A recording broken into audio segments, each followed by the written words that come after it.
DNA मित्रों, 5 minute पहले DNA में हमने आपसे कहा था कि आज हम मरीजों को लूटने वाले मेडिसिन रैकेट को एक्सपोज करेंगे। दवाई के नाम पर आपसे होने वाली लूट पर बड़ा खुलासा करेंगे, लेकिन उससे पहले हम ईरान वॉर से जुड़ी बड़ी खबर का विश्लेषण करेंगे।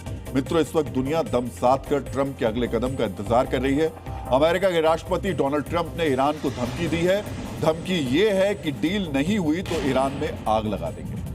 अमेरिका के राष्ट्रपति ट्रंप का आत्मविश्वास और गुस्सा दोनों बहुत हाई है। इसकी वजह सीधे ईरान की जमीन से अमेरिकी पायलट के सफल रेस्क्यू ऑपरेशन से जुड़ रही है।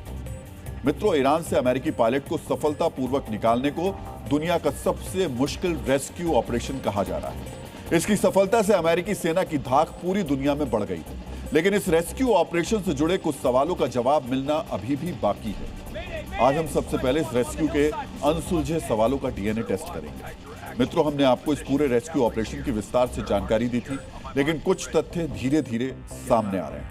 आज आपको जानना चाहिए आखिरकार अमेरिका ने एक पायलट को निकालने के लिए अपने 2 MC-130J कमांडो, 2 ट्रांसपोर्ट प्लेन और 4 ब्लैक हॉक हेलीकॉप्टर ईरान में क्यों उतारे, और क्या इन विमानों को ईरान ने नष्ट कर दिया या फिर अमेरिकी सैनिक इसे खुद नष्ट करके ईरान से निकल गए।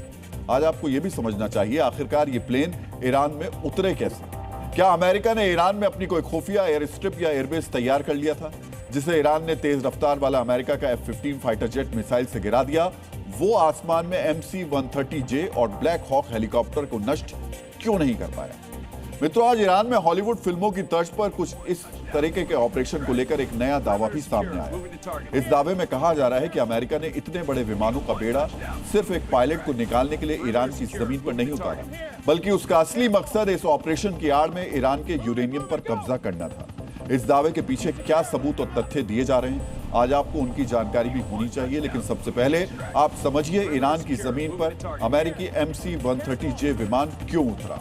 इन विमानों से उतरे कमांडोज ने पायलट की पहचान कैसे की, जिस वक्त हजारों ईरानी नागरिक, IRGC कमांडो और ईरान का सर्विलांस इस पायलट की तलाश कर रहा था। अमेरिका अपने पायलट के पास कैसे पहले पहुंचा। यहां आपको बता दें कि इस मौके के लिए अमेरिकी क्रू मेंबर्स के पास मौजूद एक खास उपकरण काम आया। अमेरिका के इस वेपन सिस्टम ऑफिसर यानी पायलट के पास एक छोटा उपकरण था, जिसे कॉम्बैट सर्वाइवर इवेडर लोकेटर यानी CSEL कहते हैं।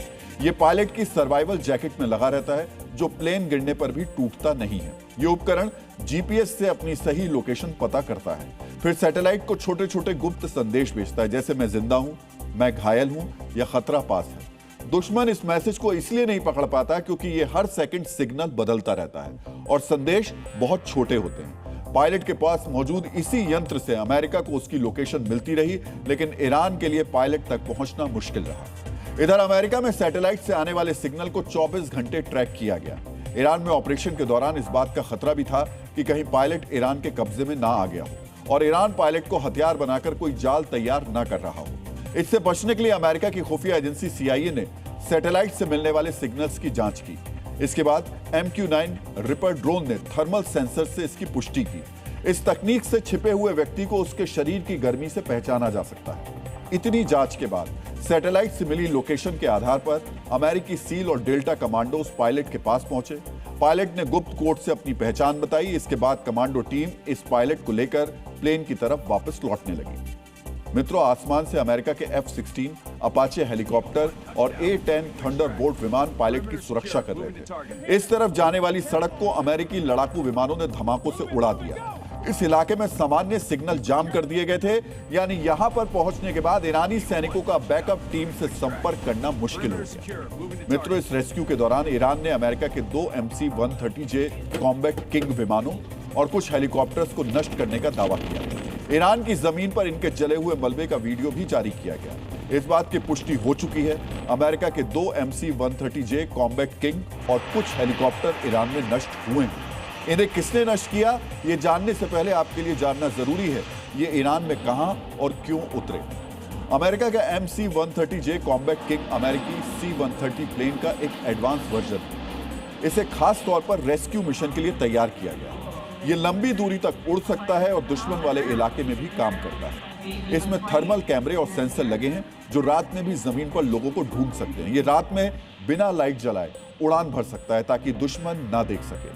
इससे बड़ी संख्या में कमांडो ऑपरेशन के लिए सैनिकों को पैरा ड्रॉप किया जाता है। इसकी सबसे बड़ी खासियत है, ये हेलीकॉप्टरों में हवा में ही ईंधन भर सकता है। हेलीकॉप्टरों की रेंज कम होती है, इसलिए MC-130J उन्हें ईंधन देकर ज्यादा दूर तक भेजता है और वापस लाता है। जरूरत पड़ने पर कुछ हेलीकॉप्टर्स को इसके अंदर रखकर भी दुश्मन के इलाके में सीधे उतारा जा सकता है। अब आप समझिए ईरान में MC-130J विमान का उपयोग कैसे किया गया। अमेरिका ने MC-130J विमान आसमान में ही हेलीकॉप्टर्स में ईंधन भर सकते हैं।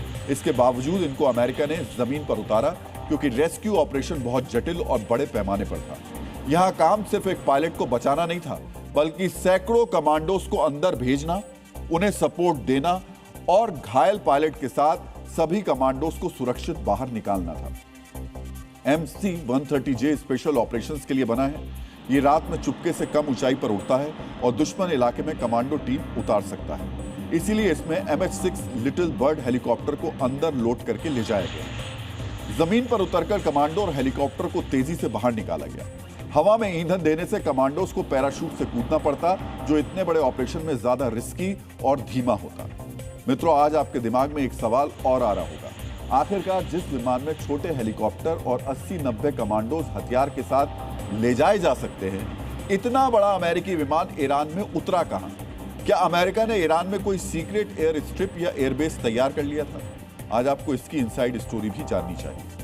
मित्रों, अमेरिका ने अपने MC-130J विमान को जहां उतारा, वो इलाका ईरान के इस्फहान प्रांत के दक्षिणी हिस्से में मौजूद है, जहां पर एक एग्रीकल्चर एयर स्ट्रिप मौजूद थी, जहां से किसी जमाने में फसल पर कीटनाशक और उर्वरक छिड़कने वाले छोटे विमान उड़ान भरते थे। ईरान के इस्फहान प्रांत में गेहूं, पिस्ता और फल बड़ी मात्रा में पैदा होते हैं, इसीलिए कई जगहों पर ऐसे छोटे रनवे बनाए गए थे, लेकिन आजकल इसका इस्तेमाल कोई नहीं कर रहा था।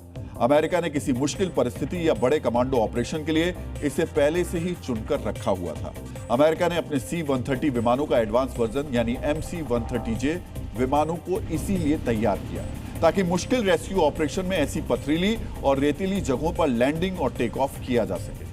MC-130J विमानों की लैंडिंग के बाद इसी जगह पर अमेरिका ने FARP यानी forward arming and refuelling point बनाया। इसे आप अमेरिका का अस्थायी छोटा सैन्य बेस कह सकते हैं, जहां पर हेलीकॉप्टर्स की तेजी से रिफ्यूलिंग की गई और अमेरिकी कमांडोज को तुरंत दुश्मन को रोकने के लिए अपने हथियारों में दोबारा गोला बारूद लोड करने की सहूलियत मिली। अमेरिका के इसी अस्थायी बेस पर MC-130J से लाए गए लिटिल बर्ड और ब्लैक हॉक हेलीकॉप्टर्स में रिफ्यूलिंग की गई।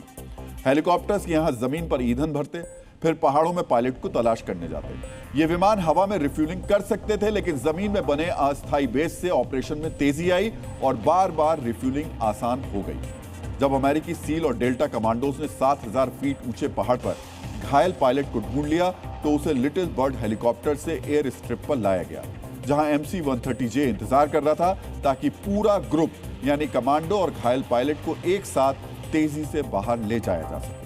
लेकिन अमेरिकी कमांडोज का लगभग सफल ऑपरेशन अचानक एक संकट में फंस गया, क्योंकि जो 2 MC-130J एयर स्ट्रिप पर उतरे थे, वो रेत और नरम जमीन में फंस गए।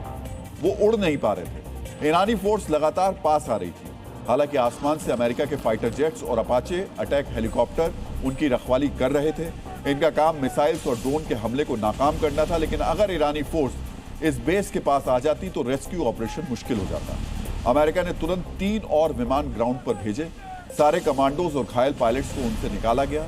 अमेरिका का दावा है, फंसे हुए 2 MC-130J और 4 लिटिल बर्ड हेलीकॉप्टर्स को अमेरिका ने खुद ही नष्ट कर दिया, ताकि संवेदनशील टेक्नोलॉजी यानी रडार, कम्युनिकेशन सिस्टम और स्पेशल सॉफ्टवेयर ईरान के हाथ ना लगे। मित्रों, अमेरिका के C-130 विमान के बारे में दुनिया बहुत कुछ जानती है, लेकिन इसके अपडेटेड वर्जन की तकनीक आज भी दुनिया के लिए अनजान है। अमेरिका का दावा है उसने अपने विमानों और हेलीकॉप्टर्स को नष्ट कर दिया, क्योंकि वो नहीं चाहता था कि इसकी तकनीक ईरान को मिले। लेकिन ईरान का दावा है अमेरिका के विमानों को उसके कमांडोज ने नष्ट किया। ईरान ने 2 MC-130J विमानों के अलावा 2 ब्लैक हॉक हेलीकॉप्टर्स, एक A-10 थंडरबोल्ट और 2 MQ-9 रिपर ड्रोन गिराने का दावा भी किया। इस हिसाब से अमेरिका के $400 मिलियन के उपकरण एक पायलट को ईरान से बाहर निकालने में नष्ट हो गए। सबसे बड़ा नुकसान MC-130J विमानों के नष्ट होने से हुआ। ऐसे एक विमान की कीमत लगभग $120 मिलियन है। हालांकि अमेरिका का कहना है वो ऐसे और विमान बना सकता है, लेकिन अगर पायलट ईरान के हाथ लग जाता तो अमेरिका के लिए स्थिति ज्यादा शर्मनाक होती और ईरान को मोलभाव करने का मौका मिल जाता। लेकिन ईरान से अपने पायलट का रेस्क्यू करके अमेरिका ने साबित कर दिया कि उनके पास तकनीकी रूप से सक्षम सबसे मजबूत सेना है। ये सेना ईरान के किसी भी कोने में घुसकर ऑपरेशन कर सकती है, जिसे चाहे उसे मार सकती है और जिसे चाहे उसे बचाकर ले जा सकती है। मित्रों, ईरान और अमेरिका इस ऑपरेशन को लेकर जो दावा कर रहे हैं, इससे बिल्कुल अलग दावा भी आज सामने आया। इस नए दावे के मुताबिक ईरान में पायलट का रेस्क्यू सिर्फ कवर स्टोरी थी। अमेरिका का असली मकसद ईरान का संवर्धित यूरेनियम हासिल करना था। यह दावा अमेरिका की खुफिया एजेंसी CIA और काउंटर टेररिज्म ऑफिस के पूर्व अधिकारी लैरी सी जॉनसन ने किया, जिनके मुताबिक अमेरिका इस ऑपरेशन की जो कहानी बता रहा है वो झूठ है।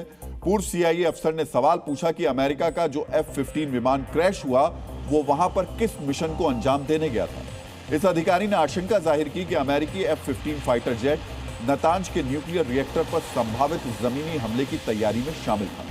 इस अफसर के मुताबिक अमेरिकी पायलट क्रैश साइट से लगभग 5 मील दूर गिरा। उसने खुद को छिपाया और पहाड़ पर चढ़कर बचाव के लिए इंतजार किया। जिस जगह पर यह विमान क्रैश हुआ वो जगह नतांज परमाणु केंद्र से सिर्फ 100 किलोमीटर दूर है। पूर्व CIA अधिकारी ने दावा किया यह ऑपरेशन नतांज न्यूक्लियर साइट पर बड़े हमले की तैयारी का हिस्सा था, यानी अमेरिका MC-130J विमानों, हेलीकॉप्टर्स और कमांडोज को पहले ही ईरान में उतारता था। अगर F-15 क्रैश नहीं होता तो अमेरिकी सैनिक पहले ही जमीन पर पहुंच गए होते, लेकिन अब शायद ये प्लान डिले हो गया। मित्रों, इस आशंका के बाद ईरान ने भी माना है कि अमेरिकी पायलट को बचाने का ऑपरेशन संवर्धित यूरेनियम चोरी करने की कोशिश हो सकती है। ईरान के विदेश मंत्रालय के प्रवक्ता ने कहा है इस ऑपरेशन को लेकर कई सवाल और अनिश्चितताएं हैं। जिस इलाके कोहिलगुह और बोयर अहमद प्रांत में अमेरिकी पायलट के होने का दावा किया गया वो उस जगह से काफी दूर है जहां अमेरिकी सैनिक उतरने की कोशिश कर रहे थे। इस संभावना को बिल्कुल नजरअंदाज नहीं किया जा सकता। ये एक धोखे वाला ऑपरेशन था जिसका मकसद समृद्ध यूरेनियम चुराना हो सकता है। कुल मिलाकर यह ऑपरेशन अमेरिका के लिए एक आपदा साबित हुआ, यानी अमेरिका और ईरान दोनों के अंदर से इस बात का दावा किया जा रहा है अमेरिका का असली निशाना ईरान का यूरेनियम था, लेकिन इसका कोई सबूत नहीं दिया गया।